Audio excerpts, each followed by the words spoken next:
We don't need Steve. All right. Welcome to the City of Hagerstown's Planning Commission of July 28th. With me in the room today are fellow commissioners Shelley McIntyre on my left, to your right, and Ron Thomas on the other side. Also with us is, well, she's not here yet, but Kathy Marr is in the building, the Director of Planning and anyway, she's Director of everything. She'll be here shortly. Steve Mockmiller was sitting right there, and he should be back shortly. And Amy Hall is also with us, our brand new secretary. With us online is Chris Davis, fellow commissioner also. Missing tonight is Judy Weller and Jim Stone. First bit of business is I've been advised that our current amended bylaws, which were amended for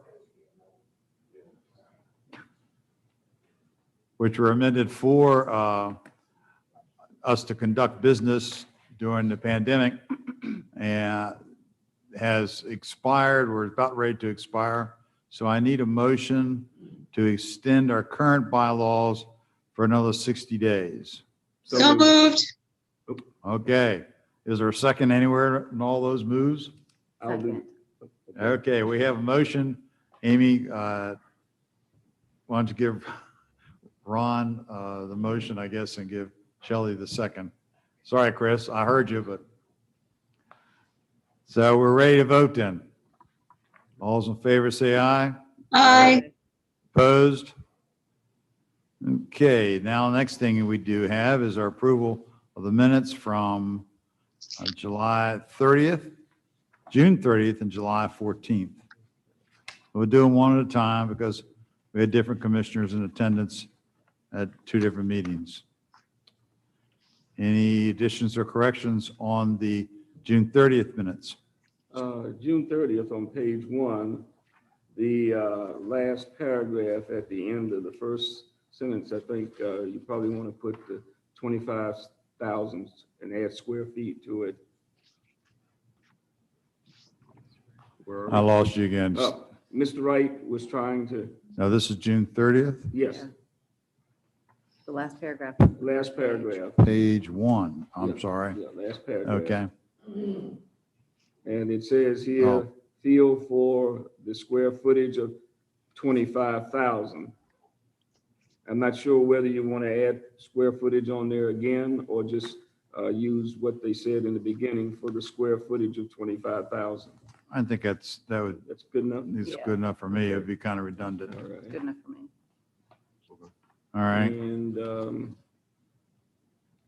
on a minute.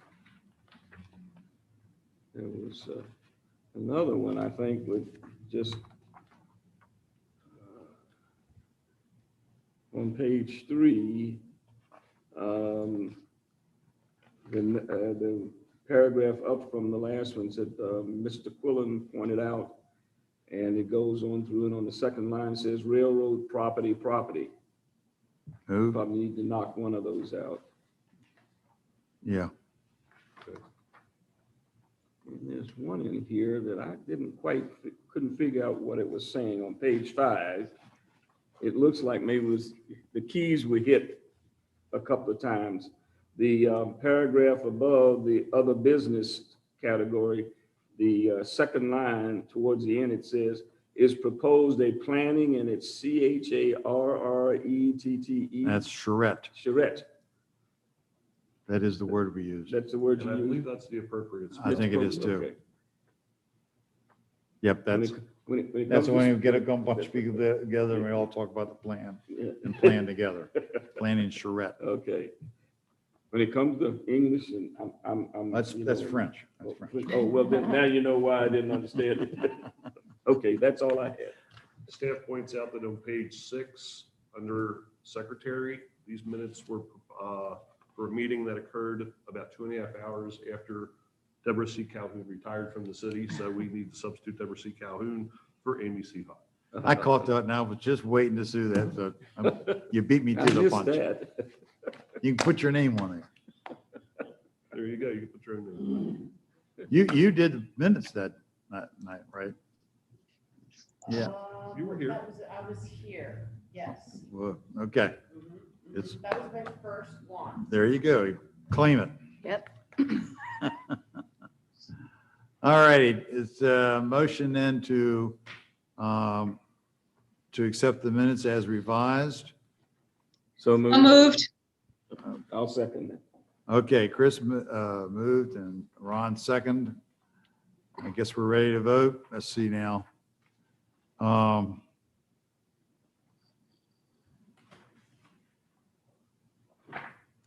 Everybody was here for that. No, Yeah. it was not. You were not. Shelley wasn't. Okay. Got the wrong page. Yeah. All right, so the motion is made second. All those in favor say aye. Aye. Aye.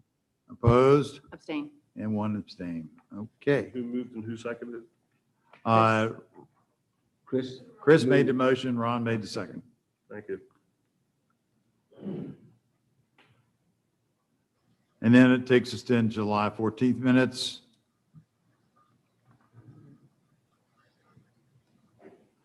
These were prepared by our director of everything.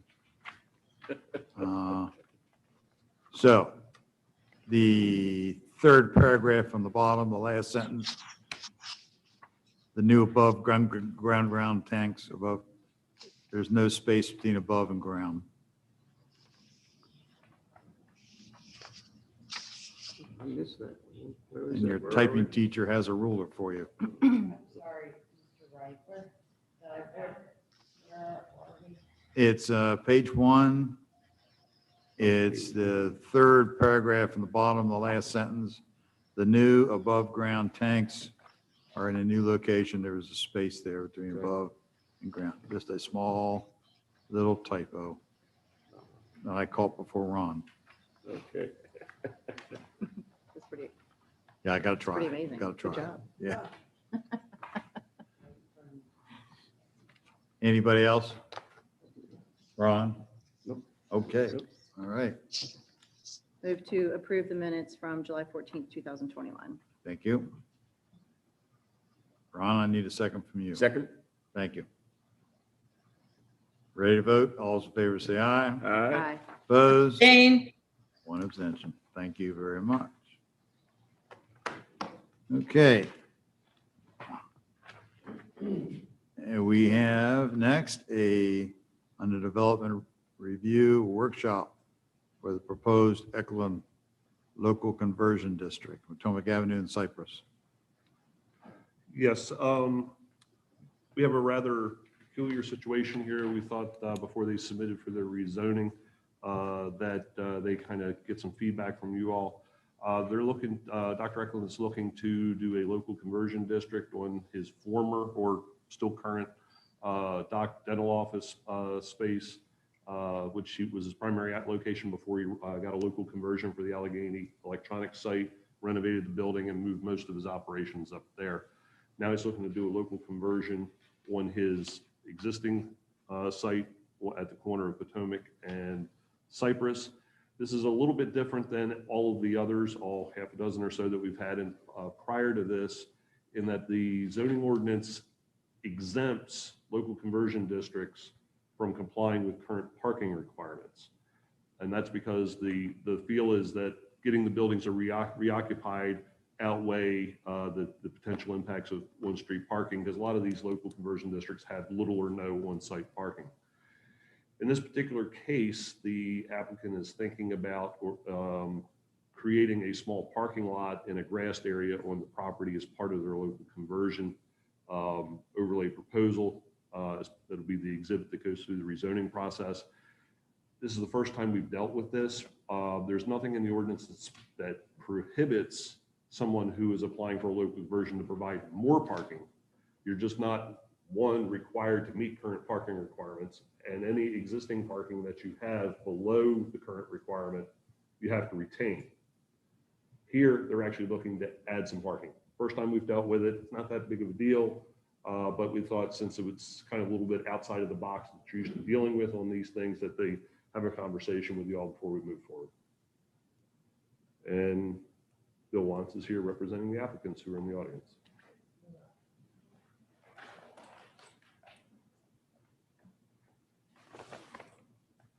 There's the planning commission, Brad and Claudia Eklund. Here on Good behalf of evening. Eklund Good Family evening. LLC, the owner of the property. If you all could pull your microphones up close to you so those who are watching on TV can hear better. Thank you.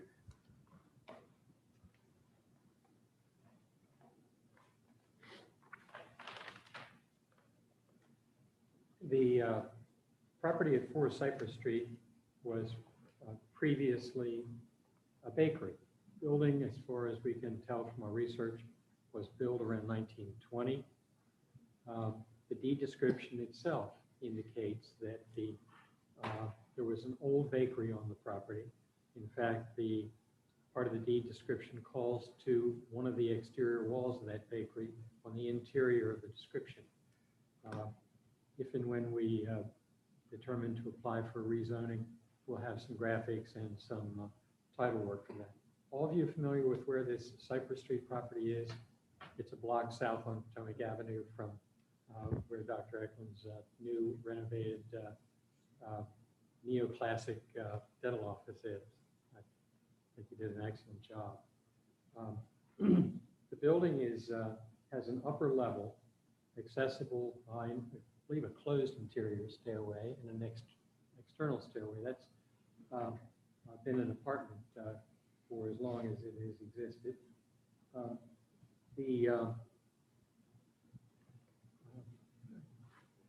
interest in coming before you tonight is partly by the invitation of the zoning administrator, who has framed the question or questions that he had. What we would do is attempt to move from a non-conforming use status, not so much for an immediate sale. This may become or remain part of Dr. Eklund's overall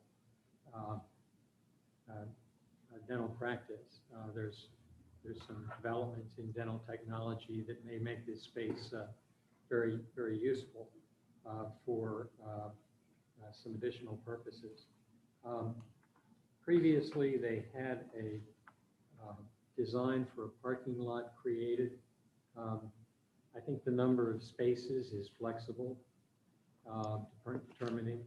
depending on how much buffering is recommended by the commission and the layout and orientation. The addition of the parking lot would make the existing commercial building adaptable to a variety of non-residential uses and mixed uses because of the upstairs apartment. It would make that adaptable to a number of different uses should Eklund Family LLC determine to market the property for sale. The advantage of adding the parking is it allows the commercial use to remain and make good adaptive use of the existing bakery building without tying up neighborhood parking. One of the advantages and accomplishments of moving the dental office a block to the north is that it moved the parking congestion, such as it was at busy times, away from this Cypress Street intersection and the residential parking needs for that community. Looking through the requirements of the ordinance, it seems to be a good fit. It's an adaptive use in an existing mixed use structure. The building was in existence and designed and constructed not as a residence. It's in contrast to all the other buildings on Cypress Street. It doesn't have any particular historic significance. It's not a period architecture, as you can see from looking at it. It's fairly plain, nondescript, very functional building. The types of uses that it would be adapted to as a reuse proposition really hit the heart of the uses enumerated in the table of uses in the ordinance. It could continue to be a professional office, business office, some neighborhood amenities, restaurants. You're familiar with the list on the table. I don't think there's anything here that militates against this. And I'm advised by the zoning administrator that it's the city's interpretation that this rezoning to local conversion doesn't have to be limited to a single use, but it can be limited to a group or class of similar uses to which the property may be adapted. Pre-stated in the application, Pardon me? Yes, following the list of uses in the application. yes. And I think we can pick out several of them that would broaden the scope of uses beyond the non-conforming use, eliminate the necessity to come back for a change of non-conforming use. So Sounds good. you're off. You're off. Anything that you'd like to add? Did I cover it all? You covered it well. It is kind of interesting. We've done some interior remodeling, and I still, I still saw it with my own eyes, but I heard about it from my dad also, because he owned the building before I did. Is that you lift up when we redid the floors, there's still like a powder, like flour that still exists underneath there, and I'm like, how in the world would this just decompose and just turn to dirt? I don't know. Maybe it's some other substance, but it is white and it is, kind of like that, and it's been there for a long time. So, to me, it comes from paper. And I would add that the use that spans the March 7th, 1977 effective date of the ordinance was a martial arts studio, which one member of the commission is familiar. Remember that very well. I had conversation with former city police chief Paul Wood, who conducted a karate school there with Jerry Harrell. And he is able to tie this to that period of time quite easily. It has to do with the period of time in which he was a sergeant. In fact, I think he told me he got suspended for dropping by there one day to assist when someone wasn't able to be there while he was on duty hours. So he continued in the school for a while, and then Mr. Harrell took it over with some other folks and continued the school after the 1977 effective date of the ordinance. So it qualifies in that respect for the local conversion district. So you're here, or staff is asking us to review this to see whether we would be amenable to doing a local conversion district at this time. Steve suggested we might come in before filing the application to see if you had any advice or guidance on, particularly on the parking area. Yeah, the reason why we recommend it is because of the proposal to add a parking lot, which is something that you've not seen before. We didn't want you caught flat-footed Right. down the road with it. As far as a local conversion district, it seems pretty straightforward, pretty benign compared to some of the others that we've approved. But in this particular case, they're talking about taking that lawn area, which is between the building itself and Potomac Avenue, and turning it into an actual paved parking lot, which is something new for a local conversion. We just wanted to kind of get a feel from you on that. Staff has doesn't necessarily have any concerns with it, as long as the house that's immediately to the north is effectively buffered from this parking use.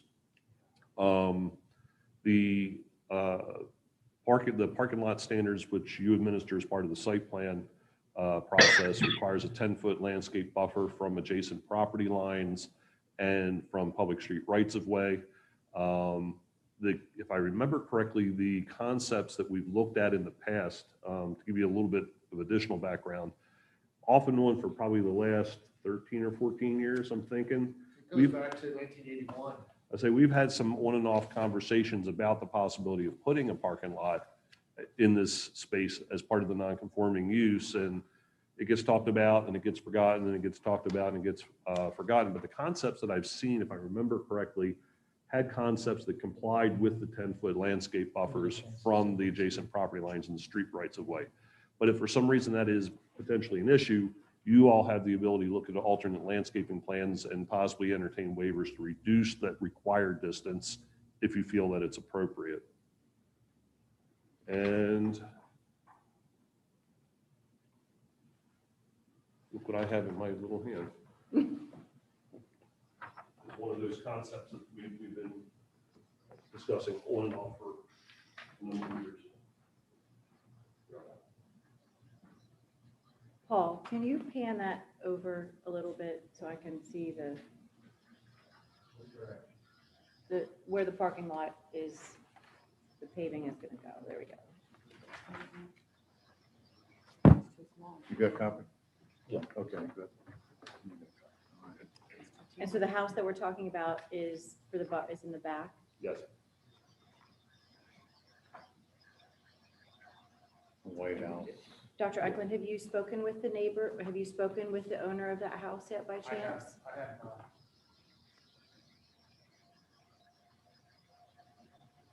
I live in that area, so. I'm like, My opinion is it can be effectively done even if it's even a little bit less than 10 feet with the appropriate landscaping. Like I said, as zoning administrator, I don't necessarily have. Thank you.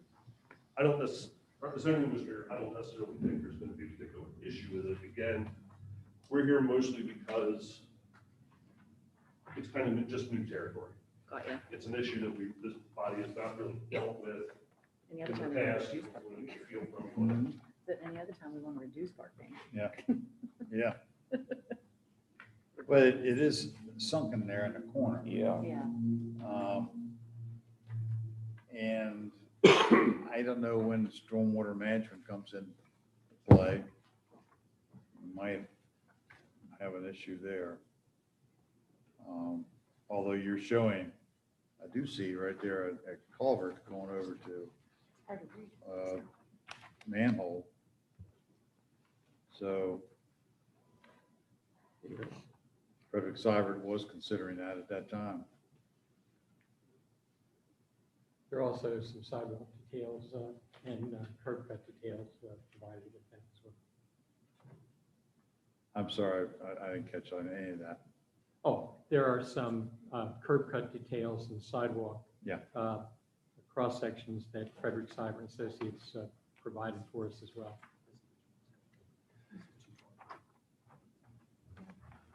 Is that the right one? I would say if the technical issues are solved and, Yeah. and there is an adequate screening, I think it'd be great. Yeah, We This, don't want to have very us get back. convenient for your patients. this concept does show it being closer than 10 feet to the property line and the adjacent street rights of way. But again, staff's thought is effectively screened with vegetation and or fencing as appropriate, Fencing could solve a lot, that it shouldn't be that. but not a shouldn't be that high big a deal. fence. So as to create a corridor effect maybe between the fence and that side of that house. But enough to be sure that headlights aren't shining into the Yeah. windows of the house. Yeah. Something like, what we did down there in the south end, what was the diner there, Mrs. Corsi's? Oh, yeah, wow, that Yeah. goes back, Yeah, that's what we did with Yeah. with the fence there. right, It was just high enough to block out the headlights. right. And in that case, the parking was already there. There, but- yeah. But the local conversion district is discretionary and it's made a condition of getting a local conversion district. Yeah. I think this would make a nice addition to the already improving Potomac Avenue corridor in that area of the city. Chris, you can't see that. Do you have any comments? You're familiar with the area. I have a question. So ingress and egress would be off of Cypress, right? I believe that's the way it's designed, yes. Yes. The concept does not show a driveway entrance onto Potomac. Okay. City engineer would have a problem with that. Yeah, they would. Yeah, So, yeah. That's There's too That'd much, be too much crazy. going on right there. then too all of a much going sudden. on. A lot of accidents there. I'm fine with the way it's Yeah. looking. Me too. Yeah. We might be back. We'll see you then. Okay, I didn't Okay. realize that the house. thanks for your back of investment, honestly. The Appreciate dentist office with that pipe there. Yeah, Yeah. yeah. Which came first, the bakery or the house behind it? No idea. Doesn't matter anymore. I was in the house behind it when I was about 5 years old. I Okay. had a friend in kindergarten that lived there. My first experience with walkie-talkies. They were the kind that didn't work and had that little wire string in between them. Yeah, Not the tin can type. They went over the. Hi, fence Claudia. very Yep. well. Bye, Dr. Eglin. See ya. Thank you. alrighty. Now we're going to go on a field trip. Ooh, yes. Going on a field trip. Okay.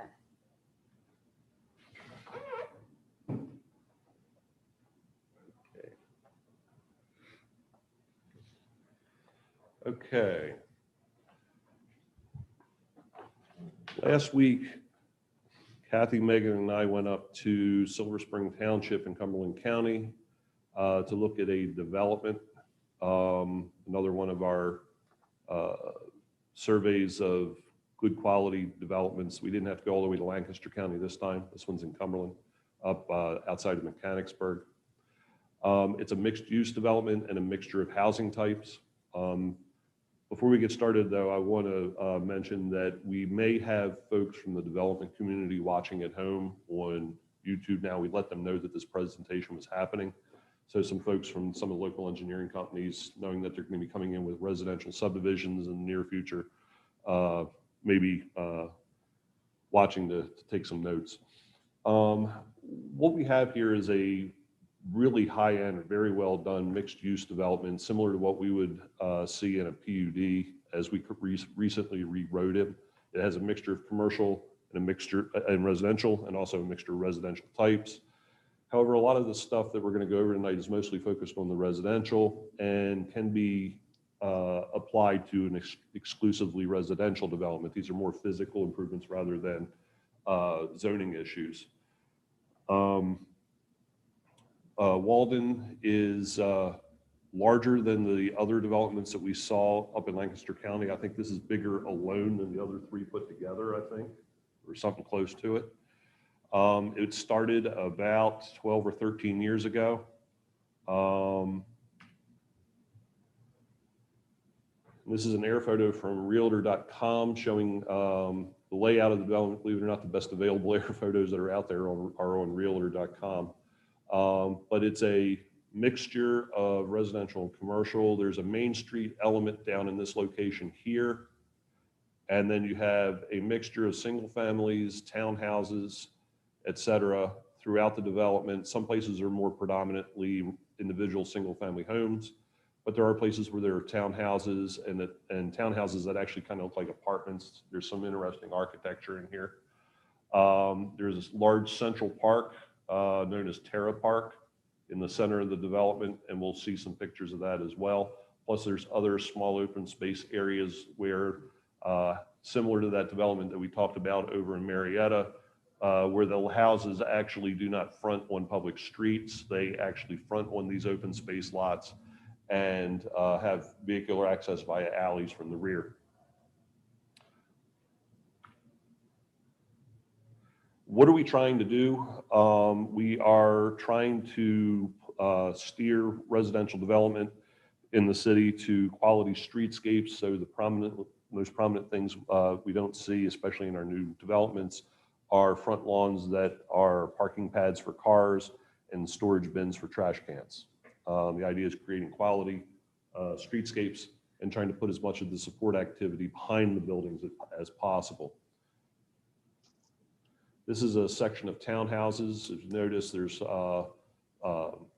small front yards. There's the parking for these is actually behind the building off of the alley.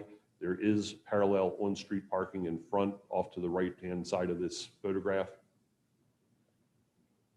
This is another piece of streetscape. If you notice, there's no driveway entrances. There's no front-loaded garages in these townhouses. And I also want to point out, too, that one of the interesting things about this development is it really mixes up product. It appeals to a variety of different types of people depending on what kind of homes that they want. people who want large yards. There's lots in here that have large yards. There's people who want small yards. They have ones in here that have small yards, and have ones that have next to no yard. So it's really single families, townhouses. I don't remember any duplexes in there. And it also has single family product that has the traditional front loaded 2-car garage onto the street. Those are typically, like in the other development we saw, around the edges of the development where they're not going to have access to both sides of the alley for rear loaded access. So you even have some of the front loaded garage type development. First, we'll focus on the open space things. This is a photograph, and what I've tried to do, hey, Paul, can we move the subordinate screen down along the bottom somewhere so I can see the maps?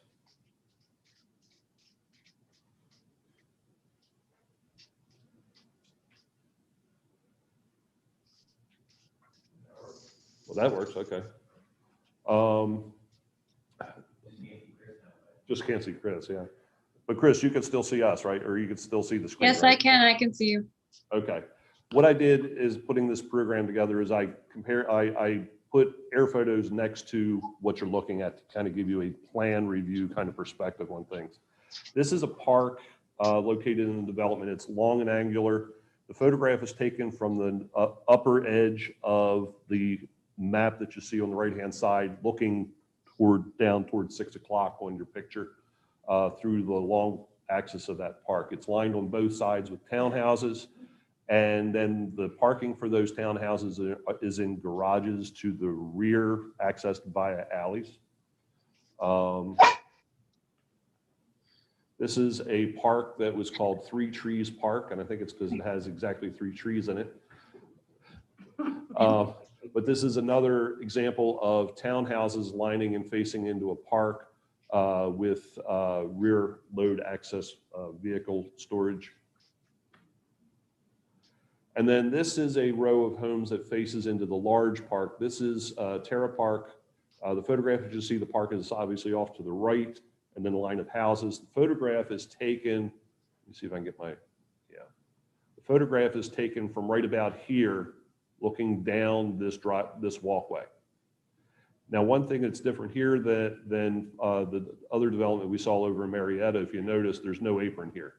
There's no ability for, unless somebody's jumping a curb, no ability for a police vehicle or an ambulance to access the fronts of these buildings, not without a bunch of effort, like we saw in that other development. This one is, you don't have that particular provision. But here you have rows of townhouses that are fronting, not on a street, but on a public park, vehicular access to the rear. Here's another section. We didn't get a picture of this particular section, but this air photo shows another situation where you have an alley here, and then facing off of both sides of the alley, you have houses here fronting a modest open space area. These houses here facing a small open space area.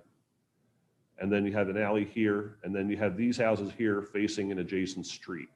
One of the benefits of these types of developments is it cuts down on the linear mileage or linear footage of public streets that are built in these developments. So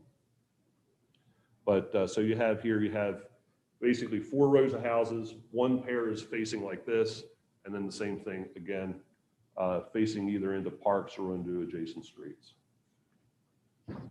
Steve, I have a question. Yeah. Do you know what kind of uses are allowed in those green spaces? They are, I believe, owned and operated by the homeowners association for the subdivision. Mhm. So I don't know, short of knowing what the rules and regulations of the HOA would be. One thing about this particular development is that there's a fair number of houses that have very little of their own yard area. And some people like that, some people don't. But there are lots that do have that. This is also another open space area where you have a place where you could have either had a curved road or you could have had irregular front lawns going all the way out to the street. In this particular case, what they did is they did a similar situation to the lots fronting into open space by creating this small open space, regularizing it. You have a sidewalk across here, and this is maybe 60 feet wide, maybe. It's a short area. It's a relatively small area, but it does create a nice streetscape. And then Kathy's probably going to want to talk about this next photograph. This here, Sumner Lane, there's an open space area located here with a berm. This is actually an exterior pre-existing street in the community that the development was developed up against. These are homes facing into a public street here, separating it within the development, separating it from the exterior street. Kathy, do you have any comments you want to provide on that? Yeah, that Woods Drive or whatever it is sort of a collector street in the area. And so rather than having houses backing onto that road, which is not an unusual thing that we see, but our ordinance is trying to get us away from, they put a sort of a bermed open space feature, but then rather than having the backyards face that, then they put an interior street parallel with the external street. So then when you look, if you were to look through that area, you're looking to the fronts of houses on the other side of Summer Lane or whatever that says. And from Summer Lane, you didn't actually see the pavement of Woods Drive because of the little berm. I walked up that hill to see, well, what's on this side? Is it like a ball field? No, it was a street and some other house lots outside of the subdivision. But this is a good example of how we could get away with some of the butts on the streets. Our ordinance strongly recommends that houses should front this street, but this is a decent alternative. And one of the things that we want to emphasize to the development community and the engineering community who have to deal with our new subdivision ordinances, we know that we need to be flexible. You know, each property is going to be different. There's going to be unique circumstances. It'd be nice if somebody came in with a development this aggressive, but we also know that's not likely going to happen.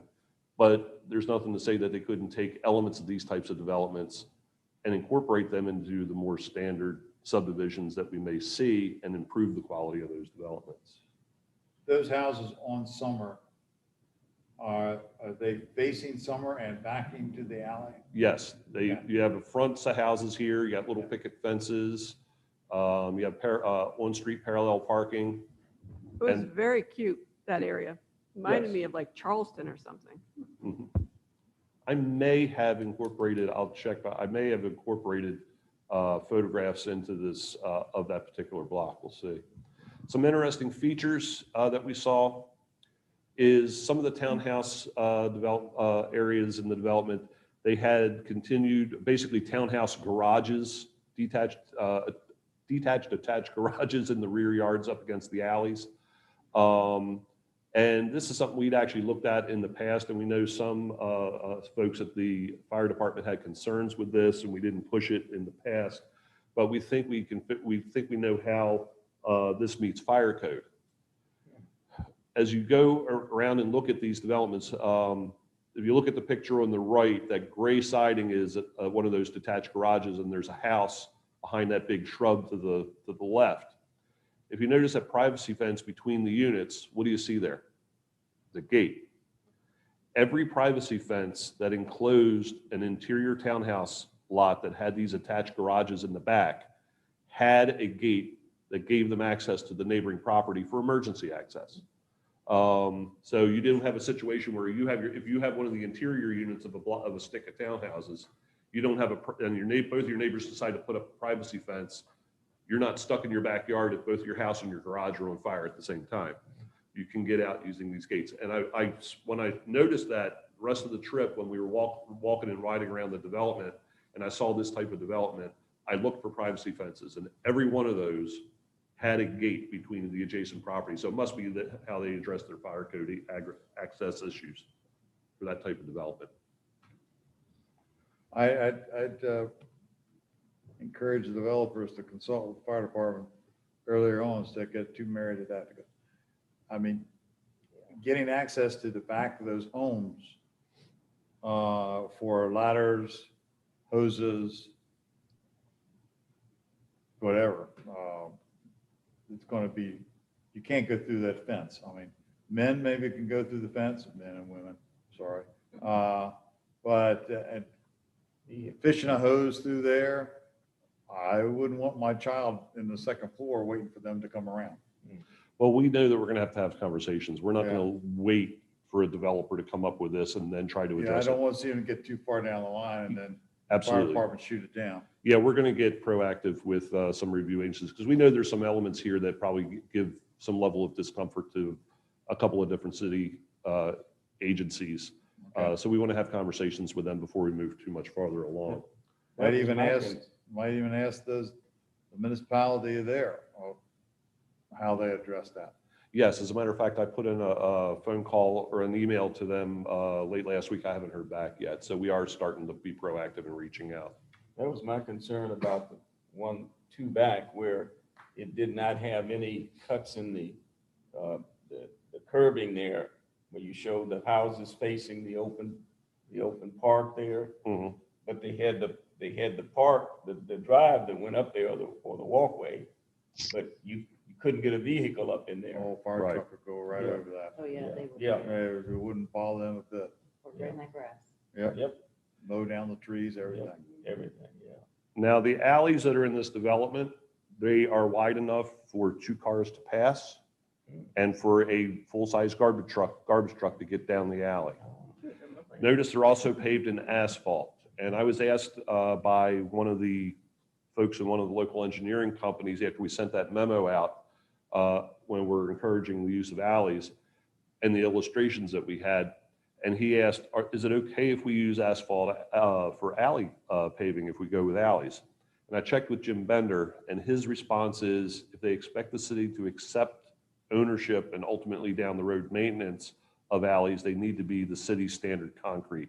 However, if they stay in the ownership of a homeowners association, it's no sweat off our nose. And if you notice these garages, the ones that are set back a little bit farther off the road are actually attached to the house. They are attached garages.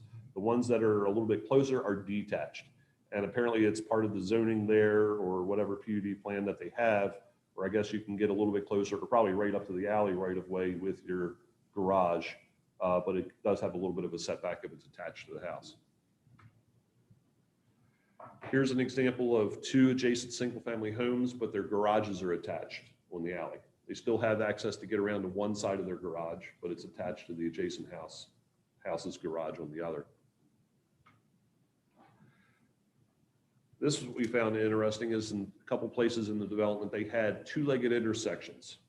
They're not stubs where ultimately there's going to be more development going in because that's right on the edge of Terra Park. Right in front of you where those pine trees are is the parkland. So there's no intention of continuing this road through. But instead of doing a curve there and designing on house lots on the curve, they created what essentially is pretty close to a right-hand of 90-degree turn, or is a 90-degree turn, with just 2 approaches to the intersection. And I think that's for traffic calming because you got to really slow down in order to make that turn like you would at any intersection. And here's another example of that as well. This is a house that's actually to the right is that exterior road where we talked about that burned area. Those cute houses that Kathy was mentioning are actually behind me as I'm taking this photograph. But if you notice the right-hand turn, or the 90-degree turn to the left, I should say, and then you have the alley off to the left there in the photograph. But this is another example of the 2-legged intersection. And then the berm area, again, is off to the right with the road beyond it. Terra Park was interesting in that they had recreation amenities, but it wasn't a whole lot in the way of physical built amenities. It was mostly built into the landscape. It's obvious the center part of the park is built up earth. It's not a natural hill that they happen to find. I think it got all built up. But they have these rock formations which kind of cut trenches through them. And I can tell you, when I was a kid, me and my buddies with our toy guns, we've been running through there all day long. Also on this hill, it gets a little higher as you go off the right, is a sliding board that's built into the hill. So if you worry about your kid climbing up to the top of a sliding board and falling off, you don't have that here because the sliding board is literally basically a trench built into the hill. Did you slide down? it And when you it's were on the field fast. trip? I Did you- tried it. Yeah, I knew one of you did. So, and then the bottom right photograph is an area where they have a fire pit that anybody in the community can use. I think they even have a little shed there for wood, if I remember correctly.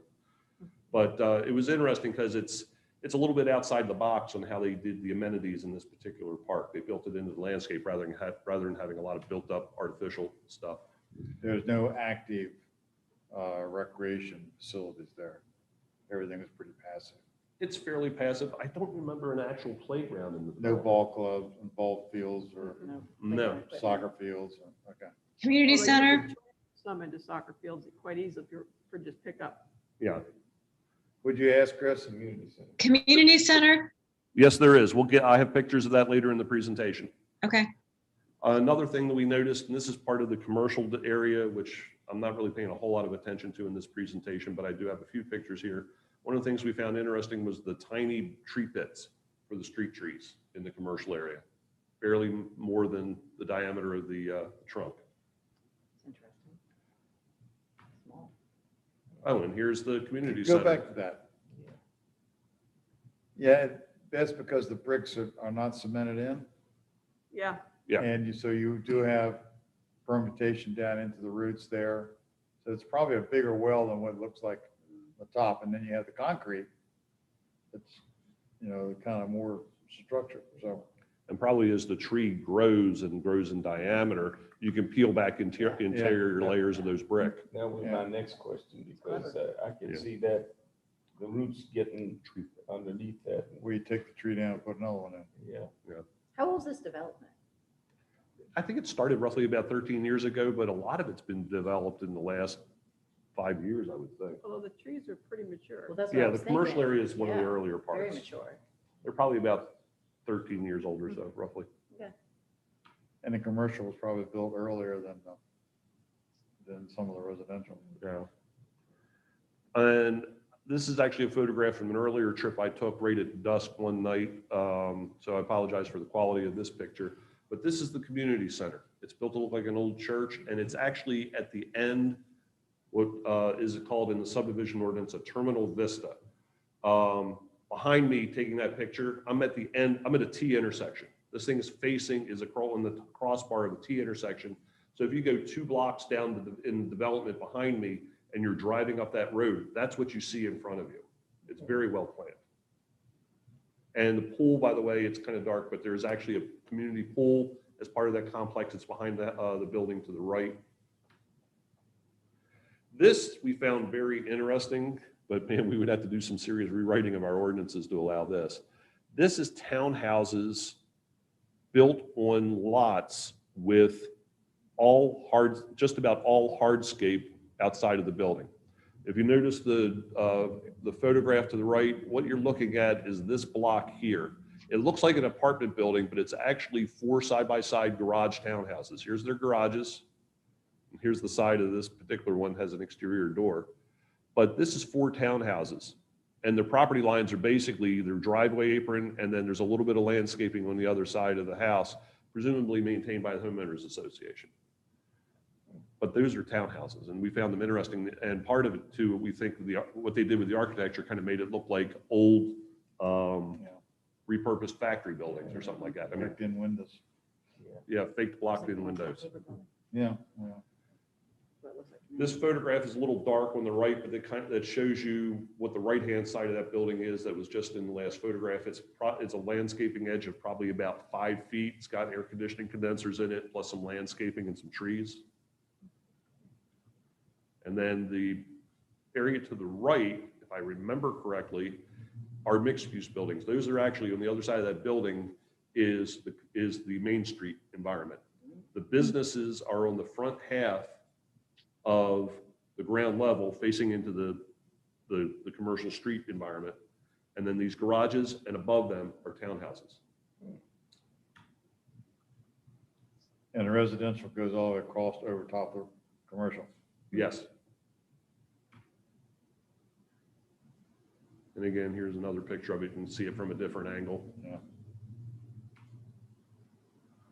Creative use of finishes and spaces on buildings. The photo to the right is the side of the townhouse unit. Again, you got the creative use of your brick veneer to make it look like something that it isn't.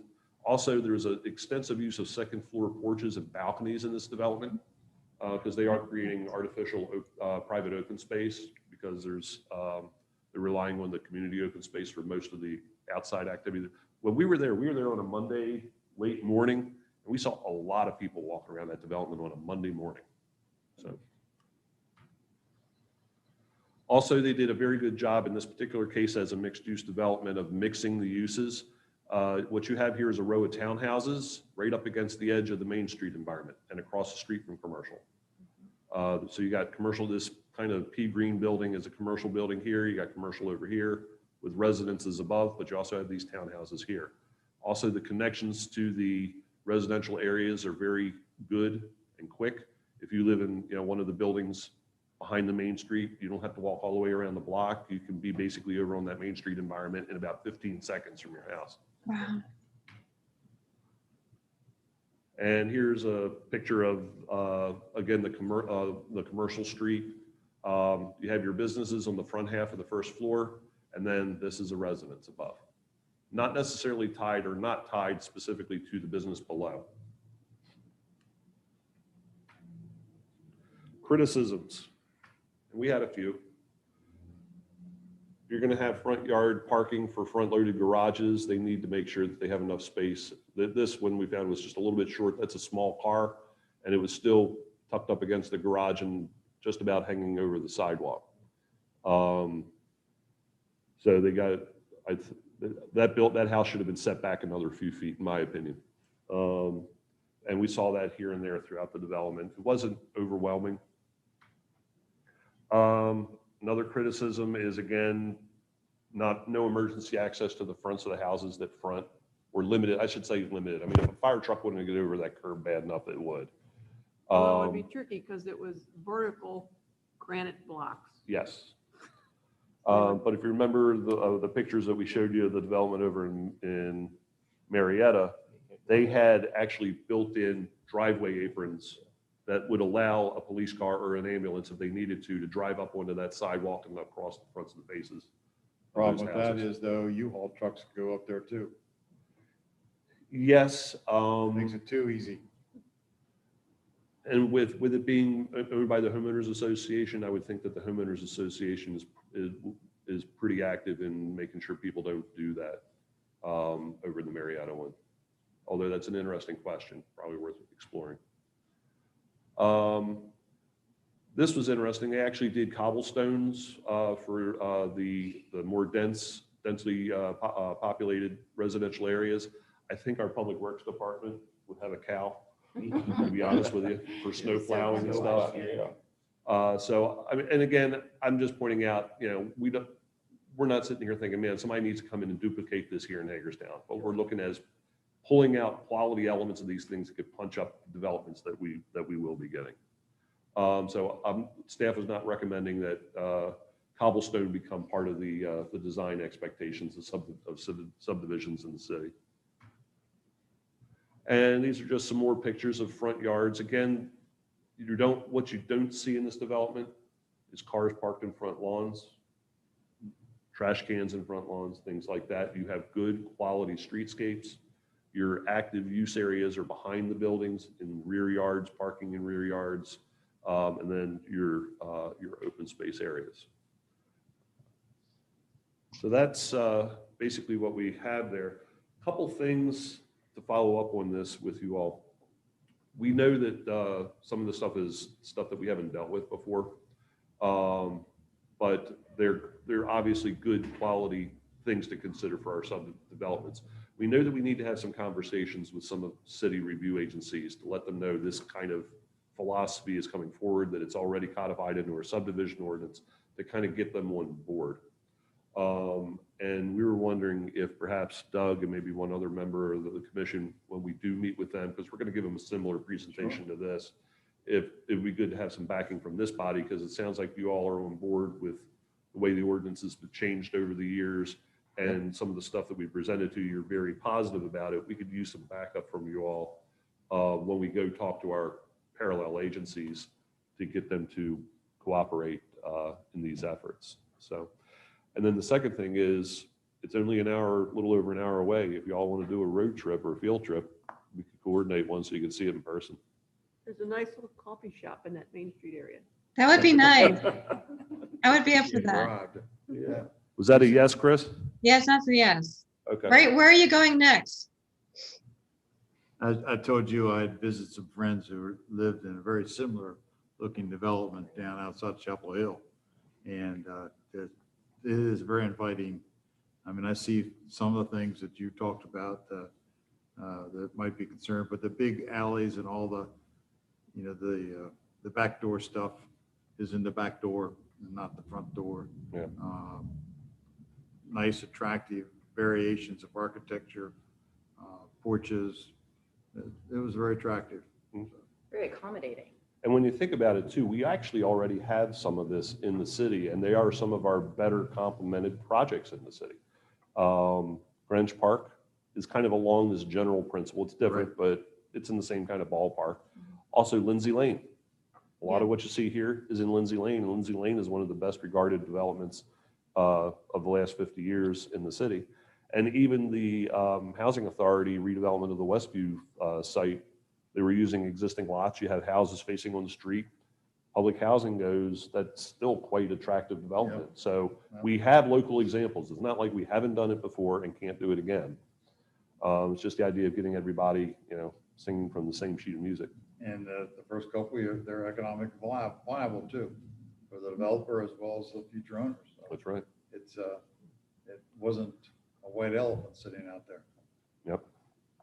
It was very attractive, and even our millennial liked it, and she does not like new development as a personal preference for where to live. Yeah, I think it's beautiful. It's lovely. It's clean. Yeah. When I went there for the first time, and again, it was an evening, we were actually heading back from my in-laws up in Lancaster County. We drove through on the way home one evening. And both my wife and I, we looked at it and we said, we could live here. And my wife likes living out in the countryside. She said, I could live here. Yeah. This is nice. I could live there. The development I was also in Chapel Hill, was outside Chapel Hills, had a senior living area. You know, it was nice individual homes, but more adaptable to folks with a few more mobility problems. And lawn care, of course, lawn care was, but anyway, that was a separate little section.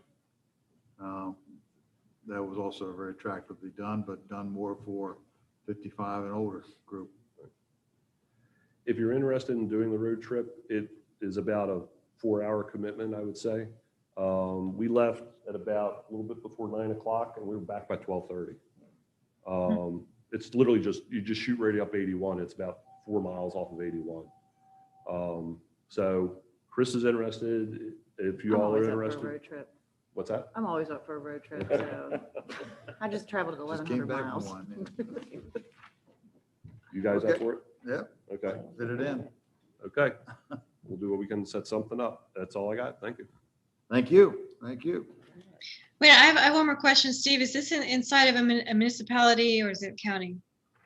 In Pennsylvania, everything is a municipality. If it's not a town or borough, it's a township, which is the same as a borough. So anywhere in Pennsylvania, if you ask if the question is in a municipality, the answer is yes.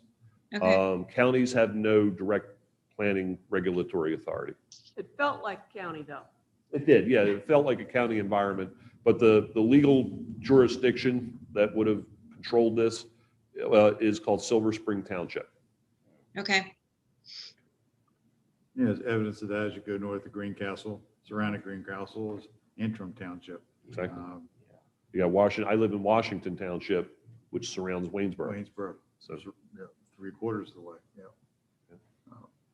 okay. All righty.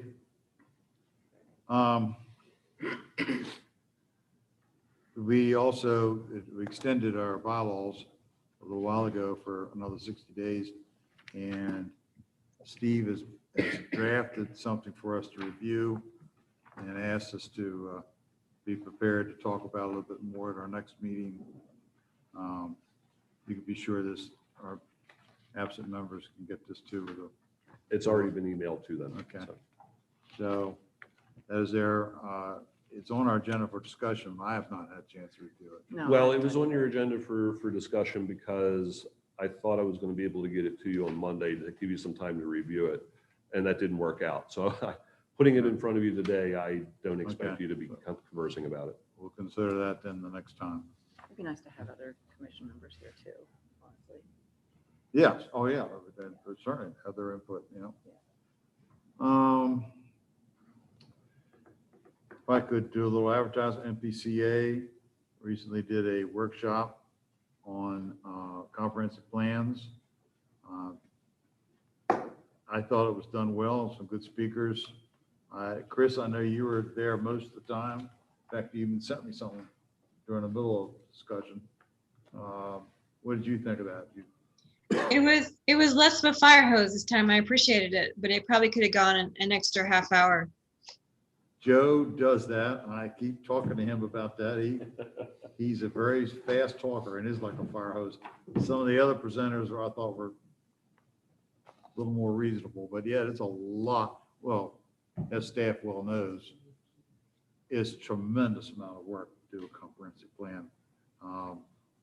And Alex did a lot of that last time, I'm sure with everybody else support.